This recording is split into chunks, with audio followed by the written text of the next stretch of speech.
Hello everyone welcome back to my another vlog अनि आजको vlog is all about roaming around the city. यहाँ चाहिँ हामी shopping गर्न जान्छौँ, खाना खान जान्छौँ, यही नै देखाइरहेको छु म हजुरलाई। यो चाहिँ अलिकति पुरानो भिडियो हो, म जहिले भ्लग कन्टिन्यू गर्छु भन्यो होइन, कहिले पनि रेगुलर नै नहुने के मेरो एकदमै विकनेस नै यही हो होइन। केही काम गर्छु भन्यो, एक दुईवटा गऱ्यो अनि त्यसपछि छोडिदिइहाल्यो कि कन्टिन्यू भिडियोजहरू बनाउँछु। अब चाहिँ भन्छु टाइम हुँदाहुँदै पनि टाइम म्यानेजमेन्टहरू राम्रोसँग गर्न सक्दिनँ क्या मैले। अनि पछिबाट बल्ल पछुतो लाग्छ, यसको भ्लग बना भए हुन्थ्यो, उसको भ्लग बना भए हुन्थ्यो भन्ने जस्तो लाग्छ। यो चाहिँ मैले बेबीहरूको लुगा हेर्न गएको थिएँ, न्यू बर्न बेबिजहरूको कस्तो राम्रो राम्रो लुगा छ हेर्नु न। यहाँ इन्डियामा ओन्ली 99 रुपिजमा हेर्नु न। यो T shirt and then pant पनि छ यसको सेट नै।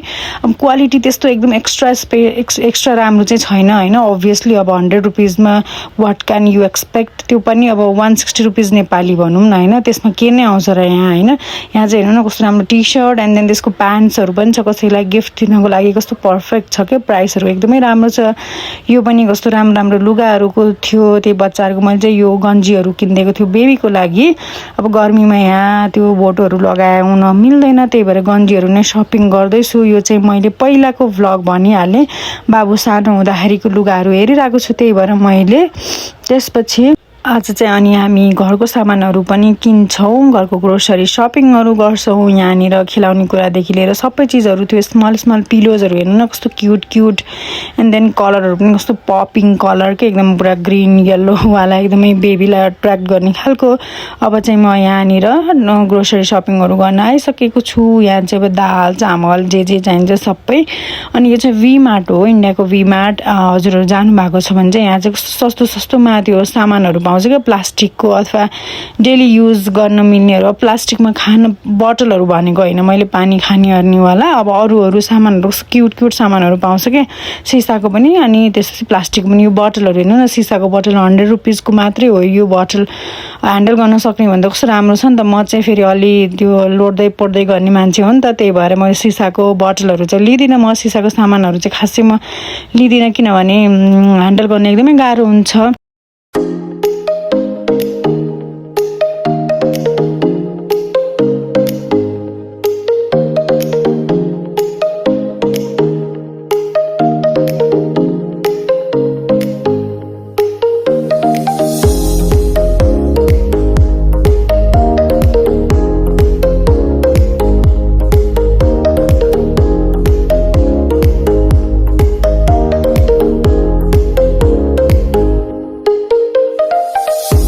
अब यहाँ हेर्नु होला हजुरहरूले कस्तो राम्रो भाँडाहरू पाउनुहुन्छ। म चाहिँ खासै प्लास्टिक नै धेरै प्रिफर गर्छु, जारहरू चाहिँ होइन। अब अचारहरू राख्नको लागि मात्रै सिसाको जारहरू युज गर्छु।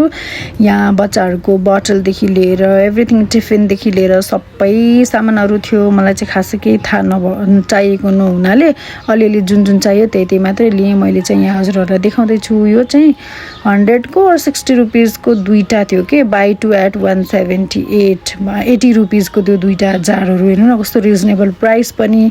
अनि त्यो स्न्याक्सहरू राख्नलाई प्लास्टिकको भाँडा त मलाई त ठिकै लाग्छ है, त्यस्तो एकदम नराम्रो पनि लाग्दैन। यो टोकरीहरू पनि सबै थियो, सबै नै एकदमै रिजनेबल प्राइसमै नै थियो, त्यही भएर मैले हजुरहरूलाई देखाइरहेको छु।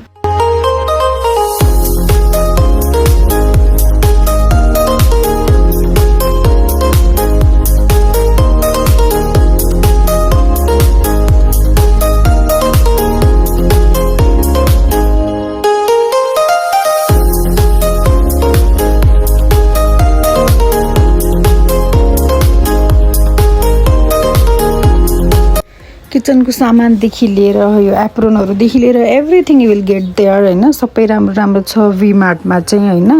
अब त्यो डेकोरेसनको सामानहरू, बस्नेदेखि लिएर डोरम्याटदेखि लिएर एभ्रिथिङ यहाँ छ। अनि यहाँ लुगाहरू पनि छ, ठुलोको लुगाहरूको क्वालिटी चाहिँ त्यस्तो राम्रो लाग्दैन कि मलाई। बच्चाहरूको पो अब एकछिन युज गर्छ अनि त्यसपछि 2-4चोटि युज गर्ने त हो नि भने जस्तो लाग्छ। यो डोरम्याटहरू पनि कस्तो राम्रो छ हेर्नु न, 99 रुपिजमा मात्रै हो यो सबै डोरम्याटहरू।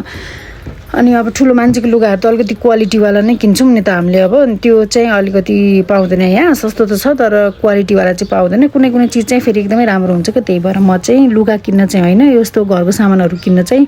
पिलोजहरू पनि एकदम राम्रो थियो यहाँनिर होइन। अनि त्यो सबै चिजहरू किन्न चाहिँ हामी भी मार्टमै जान्छौँ। यस्तो क्युट चिजहरू, सबै चिजहरू भीमार्टमा पाउँछ। त्यही भएर हामी चाहिँ अब भीमार्टमै जान्छौँ। घरको नजिकै पनि छ, सजिलो पनि छ। अनि यत्तिकै टाइम पास गर्नु के गर्नु भन्दाखेरि यस्तै सामानहरू हेर्न रमाइलो लाग्छ मलाई होइन। त्यही भएर म हजुरहरूलाई पनि देखाइरहेको छु। यो चाहिँ हो आइस ट्रे अनि यो चाहिँ हो यो मैले चाहिँ एउटा पूजा कोठाको लागि त्यो अबिरहरू राख्नको लागि लिएको थिएँ। यो हुन त किचनको लागि हो, तर किचनमा चाहिँ स्टिलकै युज गरिन्छ नि त, त्यही भएर त्यो चाहिँ पूजा कोठाको लागि लिएको। त्यसपछि योहरू पनि स्टोर गर्नको लागि स्न्याक्सहरू स्टोर गर्न सकिन्छ होइन। यो फ्रुट बास्केट हेर्नु न कस्तो क्युट छ। यो पनि एकदमै राम्रो लागेको थियो मलाई, तर म चाहिँ अब एकदम हेल्दी पर्सन नै होइन, फ्रुटै किनेर खाँदिनँ म। कहिलेकाहीँ भयो भने मात्रै खाने मान्छे हो। अनि के हो गर्नु, त्यो ट्रेहरू पनि हेर्नु न कस्तो राम्रो छ। अनि त्यसपछि यो पछि चाहिँ अब हामी जान्छौँ ट्रेहरू हेर्नु ट्रेहरू चाहिँ मैले किनेँ, 2-3 ट्रे किनेँ। यो ट्रे पनि किनेको छु मैले, एकदमै राम्रो लाग्यो मलाई यो ट्रेहरू। ट्रेमा दिन चाहिँ एकदमै राम्रो हुन्छ नि त। अनि यो ब्ल्याक पनि ट्रे राम्रो लागेको थियो, तर ब्ल्याक भन्दा मलाई चाहिँ त्यो वाइटवाला नै ट्रे राम्रो लाग्यो, त्यही भएर मैले चाहिँ त्यही किनेँ। अनि यो चाहिँ हो ब्यागको सेक्सन। आजको भ्लगमा बोर चाहिँ नहुनु होला है, मैले हजुरहरूलाई त्यो भीमार्टको देखाएको मात्रै हो। अब यहाँ चाहिँ हाम्रो दाइ भाउजू आउनु भएको छ, हाम्रो स्पेसल गेस्ट। अनि हामीलाई एकदमै रमाइलो भयो दाइ भाउजू आएर होइन। दाइ भाउजू आउँदा चाहिँ हामी घुम्न गएको थियौँ। यो चाहिँ पहिलाकै भने नि त मैले, धेरै पहिलाकै भिडियो हो। त्यही भएर यहाँ हामी चाहिँ यो के भन्छन् मरिन ड्राइभ अफ गोरखपुर भनेर भन्छन् होइन। यहाँनिर चाहिँ त्यो चाहिँ के भन्छ पोखरी ताल जस्तो छ। अनि त्यहीँ तारामण्डल भन्ने त्यहीँ घुम्न गएको थियौँ। टेडी यहाँ आफ्नो उसहरू के भन्छ ट्यालेन्ट सो गरिरहेको छ यहाँनिर। जो मान्छे भेट्छ उसलाई नै एकदम पुरा आफ्नो ट्यालेन्ट देखाइरहेको छ। भिडियो खिच्यो भने त अझै धेरै आफ्नो ट्यालेन्टहरू पुरा देखाइरहेको छ। हेर्नु न यहाँ कस्तो क्युट पारामा ऊ देखाइरहेको छ, डान्स पनि गरिरहेको छ। दाइ भाउजूसँग हामी घुम्न गएको थियौँ। लेट नाइट घुमेर आएर राति खानाहरू खाएर है कस्तो रमाइलो भयो दाइ भाउजू आउँदाखेरि चाहिँ। हामीलाई पनि एकदमै मुड फ्रेस भयो, होप उहाँहरूलाई पनि रमाइलो भयो होला भनेर। त्यसपछि चाहिँ हामी यहाँ यो टेडीको ऊहरू हेरिरहेछौँ। टेडी पुरा आफ्नो चर्ती कलाहरू देखाइरहेको छ, आफ्नो ट्यालेन्टहरू देखाइरहेको छ। उसँग फोटो खिच्ने मान्छेहरू पनि पुरा टन्नै छन्। अब चाहिँ म आफ्नो भ्लगहरू कन्टिन्यू गर्छु भन्छु। अब होप म कन्टिन्यू गरौँ होइन आफ्नो भ्लगहरू। खै के हो प्रब्लम छ मेरो चाहिँ। यो चाहिँ हो त्यहाँको वाटर सोमा कस्तो राम्रो त्यो गोरखनाथको स्टोरीहरू भनेर कस्तो राम्रो के भगवान्हरूको मूर्तिहरू देखाउने। हेर्नु न कस्तो राम्रोसँग पुरा एकदम वाटर सो यहाँ चलिरहेको थियो।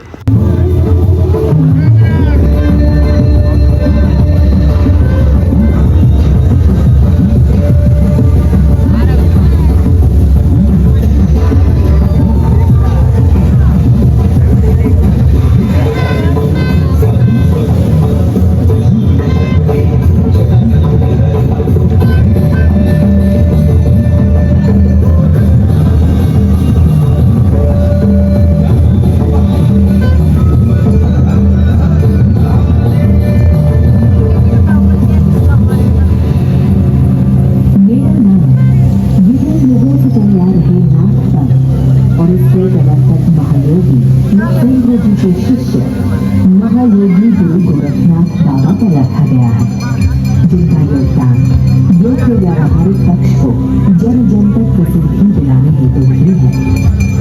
बाबा गोरखनाथ शिवावतार है।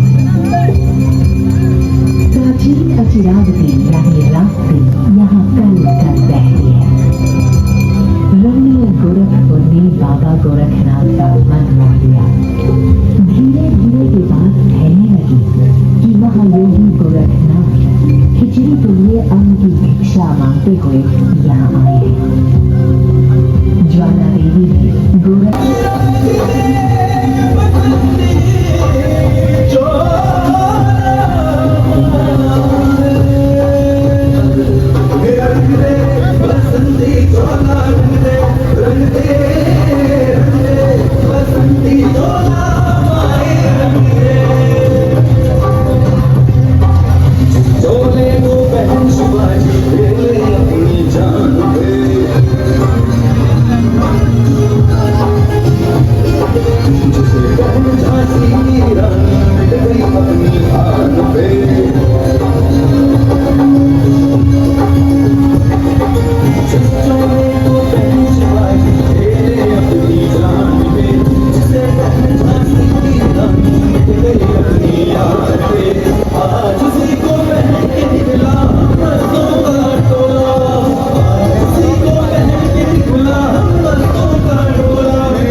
श्री प्रेमचंद ने अपने शब्द तराशे। श्री धनपत राय, जिन्हें नवाब राय एवं मुंशी प्रेमचंद के नाम से ही जाना जाता है, उनकी कर्मस्थली भी गोरखपुर ही थी। यहाँ उन्होंने कई कालजी उपन्यासों एवं कहानियों की रचना की। रघुपति सहाय जी, जो फिराक गोरखपुरी के नाम से प्रख्यात है, का शायरी के क्षेत्र में योगदान अमूल्य है। भारतवर्ष के महाकाव्य एवं साहित्य का परचम आज पूरे विश्व में लहरा रहा है। गीता प्रेस ने उपनिषद, भगवत गीता, रामायण, महाभारत के साथ साथ कल्याण पत्रिका को विश्व भर में जन जन तक पहुंचाने का पुनीत कार्य किया जा रहा है। कल्याण पत्रिका के आदि संपादक श्री हनुमान प्रसाद पोद्दार जी थे। हिंदी, अंग्रेजी तथा अन्य भारतीय भाषाओं में 1600 पुस्तकों का प्रकाशन मुद्रण गीता प्रेस में आज भी होता है। श्री जय दयाल गोविंदा जी और श्री घनश्याम दास जला जी द्वारा स्थापित ये अखिल भारतीय संस्था आज हमारी धरोहर है। इसका लेंस लगता है खराब हो गया क्यों?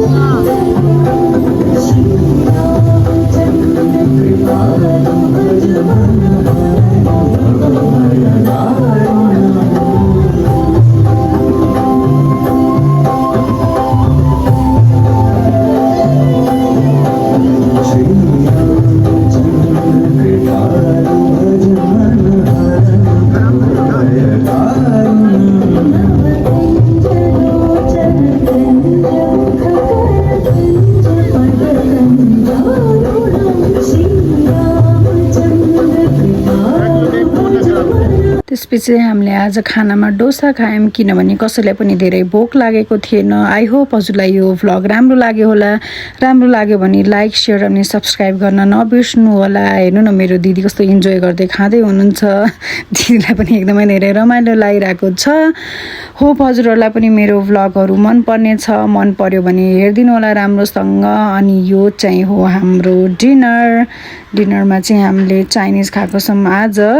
अनि त्यसपछि घर गयौँ। Okay, bye, see you in next vlog.